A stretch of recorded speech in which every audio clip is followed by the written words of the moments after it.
So now our spotlight case in Minnesota. So this happened in June of 2003, around again at 9 o'clock in the evening between Ely and Babbitt. And again, Lorna was the investigator on this one.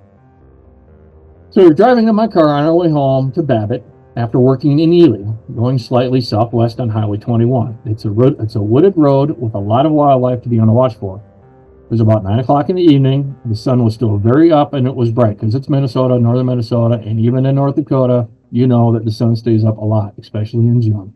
I happened to glance over the tree line, as I often do, and to the northeast, I saw what appeared at first to be a large jet airliner. What caught my attention was its size, shape, and color brightness. And it was a flattened rectangle, almost like a cigar box viewed from the side, and very bright and reflective, not at all the dull aluminum tone of an airplane. It was much too large to be a small plane, and it was hovering in place. We were both struck by the reflective nature of the craft and its flight path. We watched it for several minutes and slowed down our progress a little bit on the road in order to stop and kind of get a better look. I was saying, do you think we're seeing a UFO? Or is this something explainable? Well, we felt curious, but calm, not frightened. I tried to discern if it was no biplane because of the rectangular appearance, but this thing was large and truly hovering. Just when I told my husband to pull over so I could find my binoculars beneath the front seat, the thing shot off and out of view towards the northeast, and it was gone in an instant.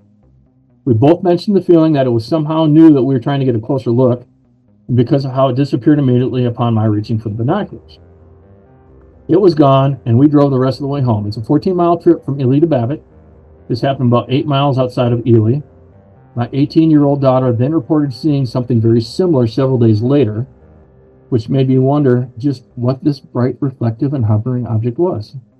From what we could tell, it must have easily been the size of two 747s laid end-to-end. I have not heard of any square, rectangular type, unless it was like a cigar shape and it was just kind of how they saw it. Maybe the ends were kind of flattened and not rounded. Similar to the case that I just was talking to the witness on Thursday night.